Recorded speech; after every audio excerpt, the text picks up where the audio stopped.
This is the story of two sisters, Jessica Tate and Mary Campbell. Jessica lives in a neighborhood known as Rich. Jessica likes life. The only thing about life she would change, if she could, is that she would set it all to music. The Tates have more secrets than they do money. We're approaching Mary Campbell's house. Mary, too, likes life. Unfortunately, life doesn't seem to be too crazy about her. As you can see, the Campbells don't have nearly as much money as the Tates. They do, however, have as many secrets.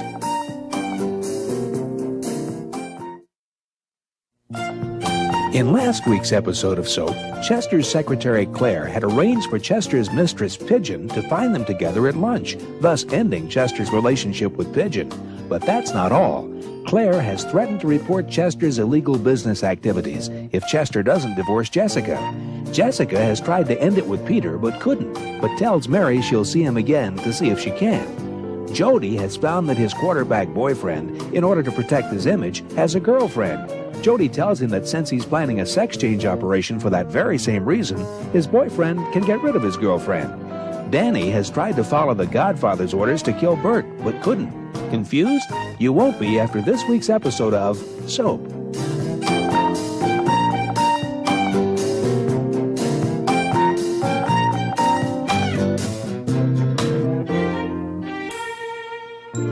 I'm trying, Godfather, I'm trying. I mean, it's not the easiest thing in the world to do. He took the gun out of my hand. He took the gun out of my hand. It's a long story. I can't go into it. Hey, Danny. Sì, devo andare. E lui, ci parliamo. Ciao. How about I make us some blueberry pancakes this morning? Great. I love blueberry pancakes. Reminds me of my childhood in Pittsburgh.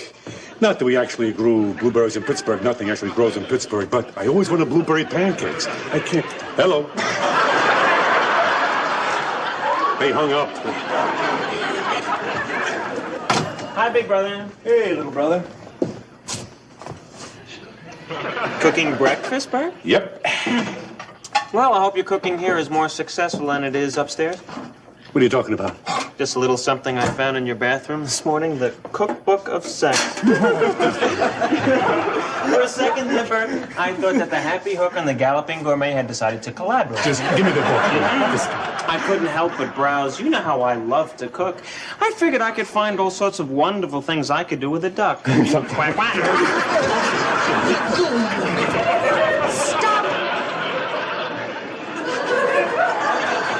Sit down and eat your breakfasts. Sit!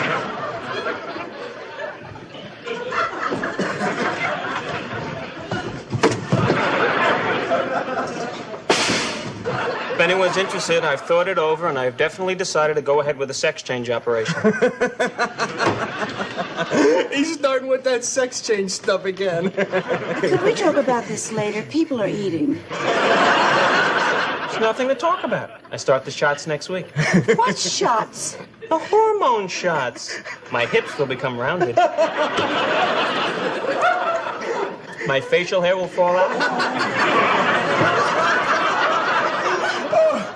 What a sense of humor. I mean, this guy would actually go out and get those shots if he thought it would make us laugh. Shots. I love it. We'll talk about this later. Bert, remember, 2 o'clock today. Oh, I can't. Can't today, Mary. I can't. The bricklayers are coming tomorrow, and the guys haven't finished pouring the foundation yet. I mean, the foundation doesn't get poured. Bricks don't get laid. Bricks? The man's worried about bricks? Bert, Dr. Metlow is a very busy man. This is the only appointment he could give us. We can't cancel. All right. The Dr. Medley? Knock it off. You don't know him. Oh, not personally. I've never had the need to consult a sex psychiatrist. He happens to be a dermatologist. Come on, Bert. I know what Dr. Medlow does. What you don't. And I'm the one who should see a psychiatrist? Mary, those two boys are on a banana boat. You got one son about to buy his first bra, and another who thinks that's hysterical. And I'm the one you want to take to a psychiatrist. Come on, darling. I'm sure Dr. Medlow will get to the bottom of the problem in no time, and it'll turn out to be a simple thing. You'll see. Simple thing. Simple thing. I mean, I should go to a psychiatrist to find out why I'm impotent? I know why I'm impotent. I'm impotent because every time I go to make love to you, I see before me the face of your dead husband, the man I murdered. Oh, I mean, just see something like that and then try to get in the mood. And now I'm going to pay a psychiatrist to find out what I already know, which I'm hiding. Oh, give me a break, will you?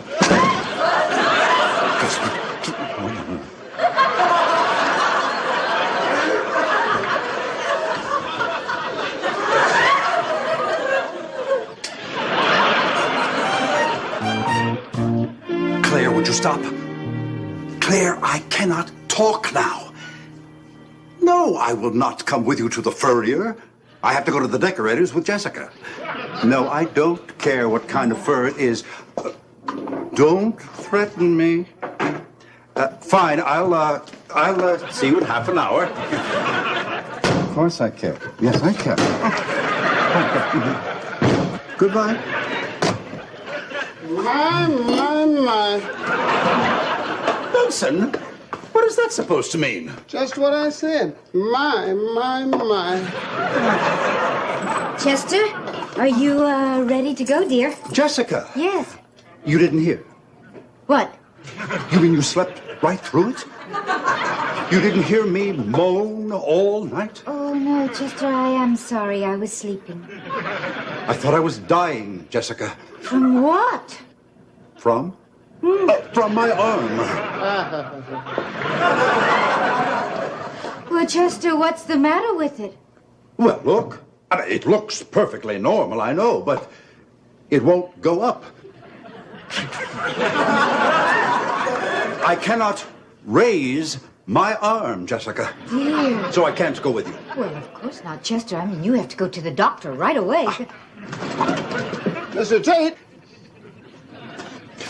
Well, sirree, will you look at that? A miracle. Oh, darling, you're cured. Benson has cured you. No, he hasn't, Jessica. He hasn't at all. Because, you see, now I can't lower my arm. Well, you can't drive like that. Maybe Mrs. Tate should take you to the doctor. Absolutely right, Benson. Chester? No, I'll be fine. I have power steering. I can drive with one hand. Oh, yeah? Well, what are you going to do with that arm? I will stick it through the sunroof, Benson.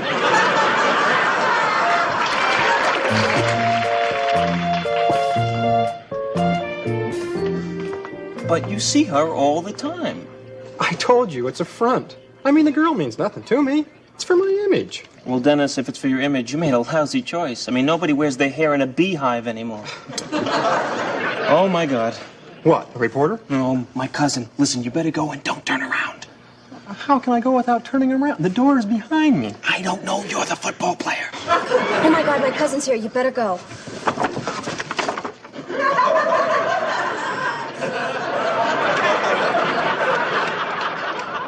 Hello. Hi. Well, this is a surprise. Yes.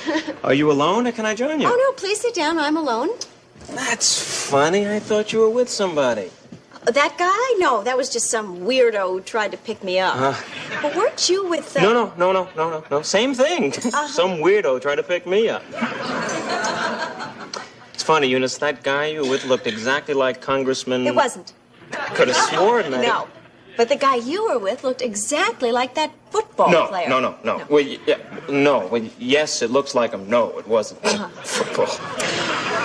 So, you come all the way out to Union City, New Jersey for lunch often? Yes. It's the food. I love the food here. They make the most marvelous chef's salad. And you? We're thinking of shooting a commercial here. I was out scouting locations and stuff. Thank you.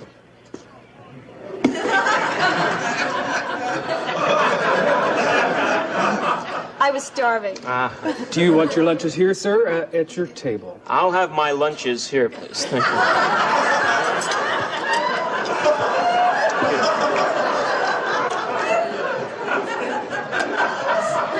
4 chef salads and 2 people. What's wrong with this picture? That was Congressman McCallum, wasn't it? Well, I'm covering his campaign, and I was interviewing him. You gonna tell me he holds hands with Woodward and Bernstein, too? Jody, please don't tell anyone. Please. I'm gonna tell? My whole life's a secret. That was Dennis Phillips, the quarterback, wasn't it? So it's you and the congressman. You and the quarterback? Wonderful, isn't it? Well, now, plus which Walter's married, so we have to be very careful. Oh, we don't? You think Dennis takes me to the Touchdown Club dinners as his date? Hey, fellas, I want you to meet... Well, at least you get to be with him. With Walter's campaign, I don't even get to see him anymore. Please, do you know how hard training camp is? I mean, the man comes home exhausted, plus which now, he's seeing a girl. A girl? Walter's got a wife. Eunice, do you realize in the 20-odd years of knowing each other that this is the first time that we've talked? Well, I never knew you were nice. I never knew you were. When we were younger, I used to hate you. You used to steal my clothes. You had such nice things. Well, listen, you have a few minutes? I mean, it's been so long since I've had anyone to talk to. And it's incredible we have something in common. Yeah, we both date guys.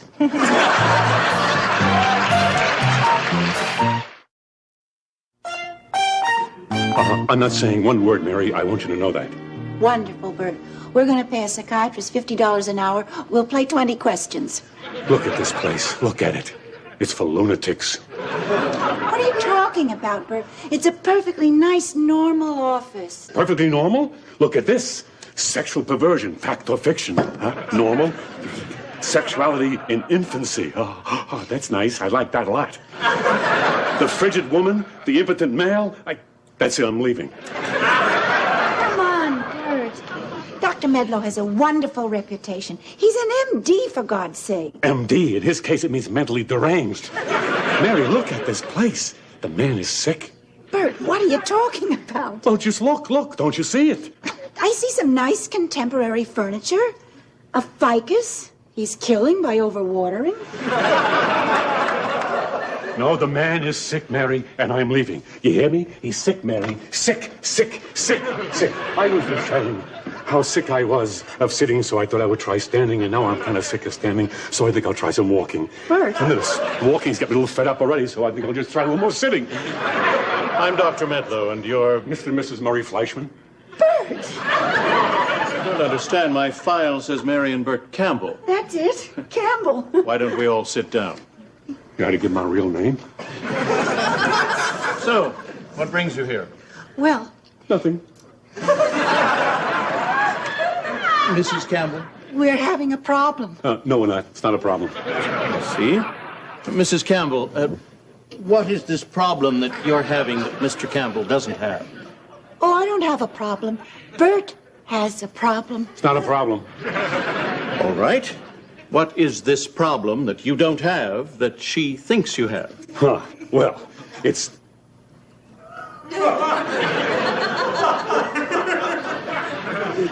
The man's a total stranger, Mary. He can't have sex with me. Wonderful, a perfect stranger. Tell the world, Mary. Let's put an ad in the newspaper. Or better yet, let's put it in the yellow pages under Bert. And how long has this been going on? 2 days. Well, not long. 6 months. Mr. Campbell, I realize you're embarrassed by this, but let me reassure you. This is a very common problem, and everyone, absolutely everyone, has this problem at one time or another in their life. Everyone? Oh, absolutely. And many things can bring it on. Fear, worry, medication, financial problems, something in one's past, guilt. And everyone experiences it. I've had it. You have? Yes. What caused it? Well, in my case, it was a Playboy bunny. Just a weekend. Now, there are a variety of ways we can treat this problem, depending, of course, on the reason for the problem. Sometimes a few sessions of talking is all it takes. Other times, when the problem's a little deeper, we try a regular form of therapy, a change in one's life. Sometimes we bring in a sexual surrogate and... A sexual surrogate? A woman very experienced in the art of lovemaking who helps a man regain his confidence in himself. Now, that isn't... Oh, yeah, they good looking? I beg your pardon? Well, I mean, how old are they? Mary, wait a second. The man's a doctor. I don't think that has anything to do... He's an MD, for goodness sake. Let's just listen to what the man has to say. Is there a choice? You got pictures?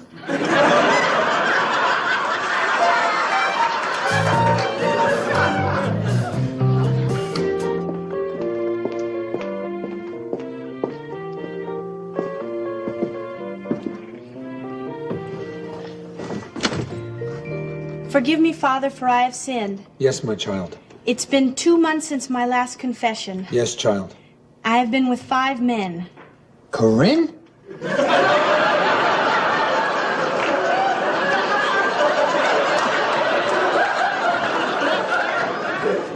Somebody's asked me to move in with him. Corinne, enough. To live in sin. That's it. I'm putting my fingers in my ears. I won't listen. Why? I can confess. Corinne, you're not even Catholic. What has that got to do with it? I asked you not to come here. But I can't stand not seeing you, Tim. I just can't stand it.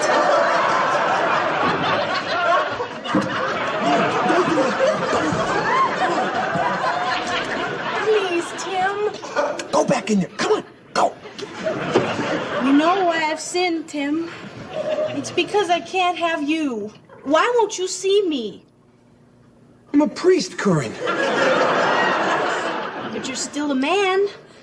I took a vow. Ministers do it. Why can't you? Is this a test?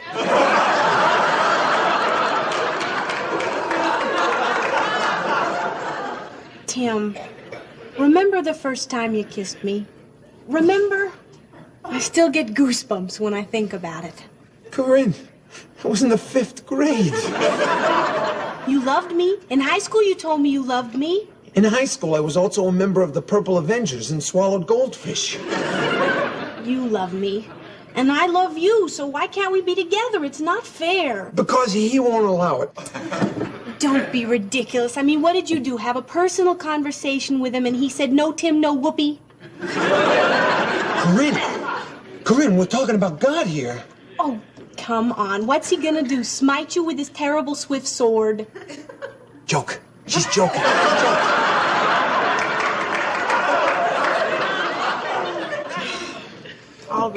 All right. I'll leave you alone. I won't tempt you. You've made the choice for me. I'm gonna go live with that man, Tim. And I will be with that man. And I will do with that man. Oh, God. What? I said, go with God. Is that all? Is that all you have to say to me, Tim? For your penance, say 2 rosaries every morning. For the next 2-3 years.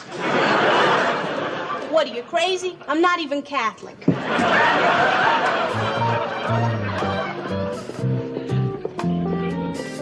Now, let me see if I understood this. You said we can't see each other anymore, right? That's right. And we can't see each other anymore because someone is moving in with you? That's right. Someone is moving in. I love it. A man who has his mattress replaced every 10 days is making a commitment. You're taking this so well. Please, don't be upset. Upset? Don't be silly. Guys like you are a dime a dozen. Well, look, it's gonna be better for you anyways. Please. Sir, it's Corinne. Look, baby, I'm sorry. We'll talk about this some more. Maybe we can work something out, okay? Yeah, well, thanks for nothing. What, are you crazy? I'm not going out there. That 400-pound blimp on the tennis court is my brother-in-law. The man hates me. Do you know how he'd love seeing this? He'd be on the phone with my husband in 2 seconds. For a second.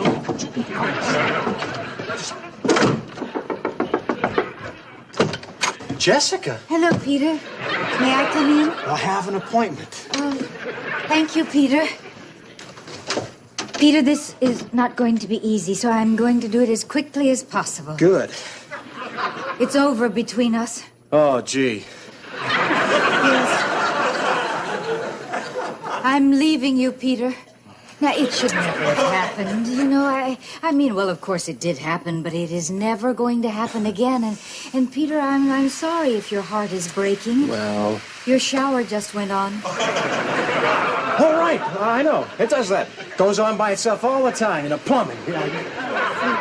Well, as I was saying, Peter... I know, Jess, it's over. Yes, and I am sorry. I mean, I'm really sorry. I'm sorry if I hurt you. I'm sorry it just went off. What? Your shower, it just went off. Oh, I know. It does that, too. Someone in Connecticut flushes a toilet. My shower goes off. Sometimes I rub the soap all over my body. Peter, will you ever forgive me? Oh, I do. I forgive you. I really do. Oh, dear, sweet boy standing there, whom I've just left with a broken heart and a shower that doesn't work. Goodbye, Peter. I'll always remember you. Goodbye. Mother!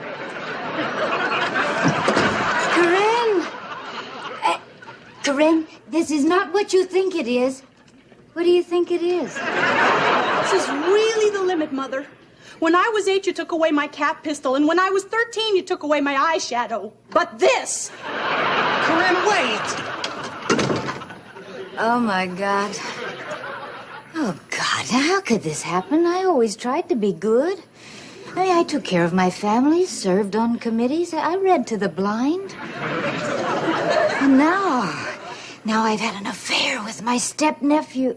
Or is he my nephew by marriage? Oh, wait, let's see. He's my sister's second husband's son, so that makes him my step-nephew by marriage. Is that right? I mean, what does it matter? Whoever he is, he's in love with my daughter. And I mean, she isn't even my daughter. She's the illegitimate daughter of...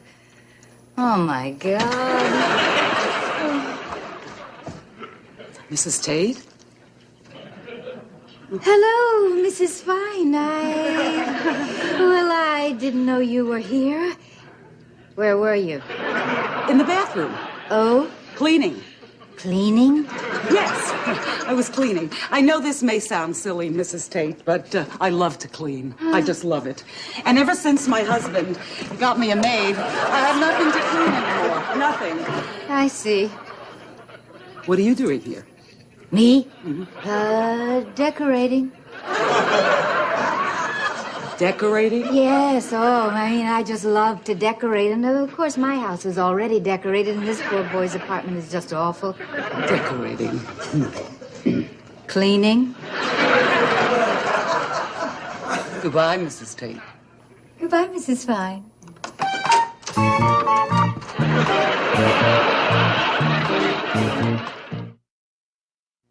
Will Corinne ever leave Father Tim alone? Will Corinne ever forgive her mother for Peter? Will Corinne ever forgive Peter for her mother?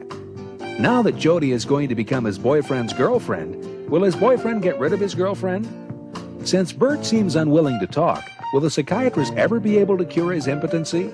Since Danny seems to be a klutz, will he ever be able to kill Bert? Will Bert be cured or killed? These questions and many others will be answered on next week's episode of Soap.